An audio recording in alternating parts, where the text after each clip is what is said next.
Border 2 એ આગામી ભારતીય હિન્દી ભાષાની મહાકાવ્ય એક્શન યુદ્ધ ફિલ્મ છે જે અનુરાગ સિંહ દ્વારા સહલેખિત અને દિગ્દર્શિત છે. જેપી દત્તાની 1997ની ફિલ્મ બોર્ડરની સિક્વલ. આ ફિલ્મ ભૂષણ કુમાર, કૃષ્ણકુમાર, જેપી દત્તા અને નિધિ દત્તા દ્વારા નિર્મિત છે. તેમાં સની દેઓલ, વરુણ ધવન, દિલજીત દોસાંગ અને આનંદ શેટ્ટી તેમજ મોના સિંહ, સોનમ બાજવા અને અન્યા સિંહ અને મેઘા રાણા છે.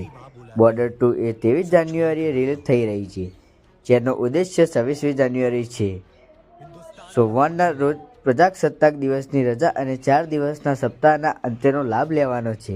જેપી દત્તાએ મૂળ બોર્ડર 1997નું દિગ્દર્શન કર્યું હતું, પરંતુ સિક્વલનું દિગ્દર્શન અનુસાર સિંહજી કેસરી એટલે કે 2019 દ્વારા કરવામાં આવ્યું હતું.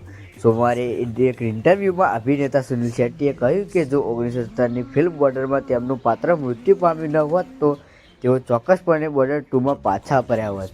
હું આ ફિલ્મો ક્યારેય નહીં ભૂલી શકું. જ્યારે તમે દેશ માટે મૃત્યુ પામો છો ત્યારે સારું લાગે છે, તેમણે તેમ કહ્યું. તો મિત્રો, ચોક્કસ આ મૂવી જોવાનું ભૂલતા નહીં.